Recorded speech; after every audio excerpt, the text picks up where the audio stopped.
না না না।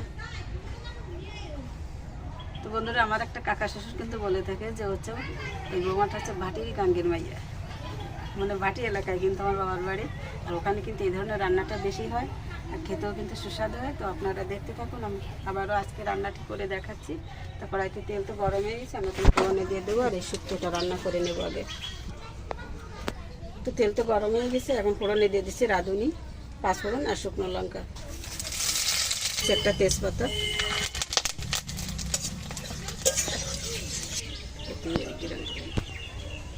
গ্রাম তো ভালোই উঠেছে।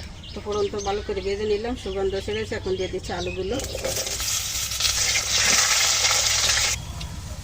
আলুর সাথে সামান্য একটু লবণ দিয়ে দিলাম, আর দিচ্ছি কিঞ্চিত পরিমাণ একটু হলুদ,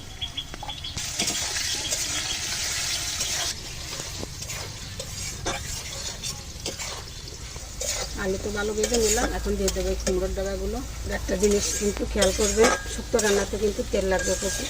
দেখুন আমি কিন্তু এখানে যথেষ্ট পরিমাণে তেল দিয়েছি। আর শুক্তো রান্না করতে গিয়ে যদি কেউ রান্না করতে গিয়ে যদি কেউ শুক্তো রান্না করে, শুক্তো মানে কি তেল মশলা যদি কেউ কম দেন, আর যদি দেখা যাচ্ছে অনেকে বাসায় রান্না করে পরে রিপোর্ট দিলেন, তাহলে সেখানে কিন্তু আমি অনেকটাই দায়ী থাকবো না। আমি যেভাবে করে দেখাচ্ছি আপনারা সে দেখবেন, নিশ্চয়ই মজা পাবেন।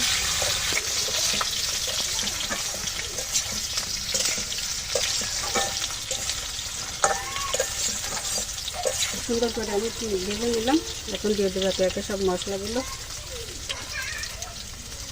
দিচ্ছি 1 চামচ আদা বাটা, 1 চামচ জিরা বাটা দিলাম, 1 চামচ নারকেল বাটা দিচ্ছি, 1 চামচ হলুদ দিচ্ছি, 1 চামচ লঙ্কার গুঁড়ো, আর দিচ্ছি চেরা কাঁচা লঙ্কা।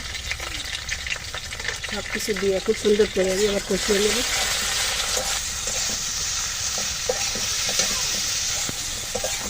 গরম জল দিয়ে দিচ্ছি এখান থেকে। সব মশলা দিয়ে এই আলু আর সুন্দর দেওয়াগুলো সুন্দর করে কষিয়ে নেব।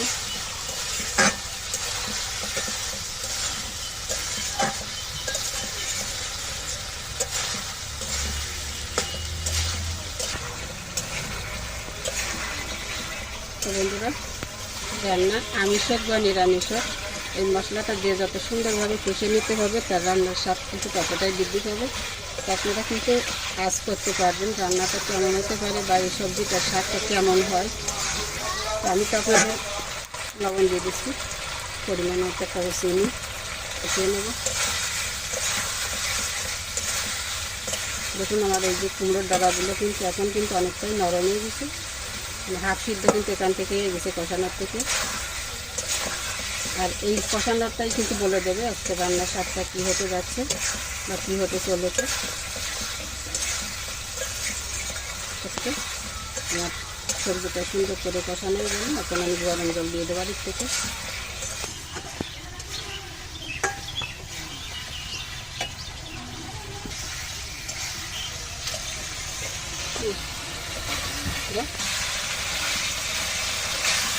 দেখুন মশলা থেকে কত সুন্দর তেল ছেড়ে দিয়েছে। এখন আমি জল দিয়ে দিচ্ছি।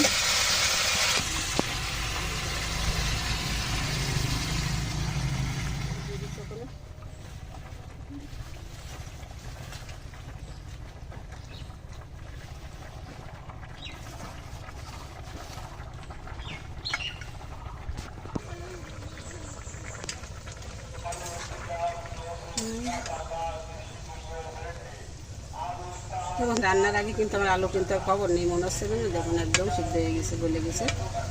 মানে ডাটা আর শাক আলুটা এত সুন্দর করে কষিয়ে নিয়েছি যে কষাতে কষাতে কিন্তু রান্না হয়ে গেছে ওটুকু। তো আমি এখন ঢাকা দিয়ে দিচ্ছি আর ঢাকনা খুলে নিলাম।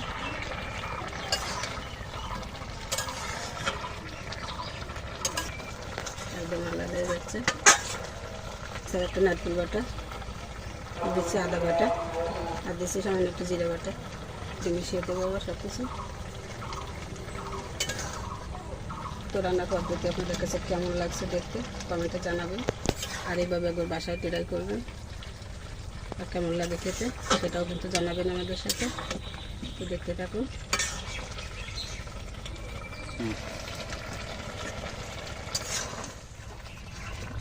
কমে নিচ্ছে করে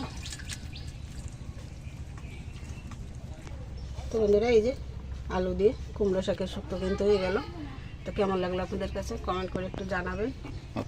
তো রেসিপিটি ভালো লাগলে বন্ধুরা চ্যানেলের সাথে থাকবেন, সাবস্ক্রাইব করবেন, আর ফেসবুক থেকে যারা দেখবেন ফলো দিয়ে আমাদের সাথে থেকে চ্যানেলটিকে সামনের দিকে এগিয়ে নিয়ে যেতে সাহায্য করবেন। তো বন্ধুরা আজকের মতো পর্যন্ত রাখি। সবাই ভালো থাকুন, সুস্থ থাকুন। ধন্যবাদ সবাইকে।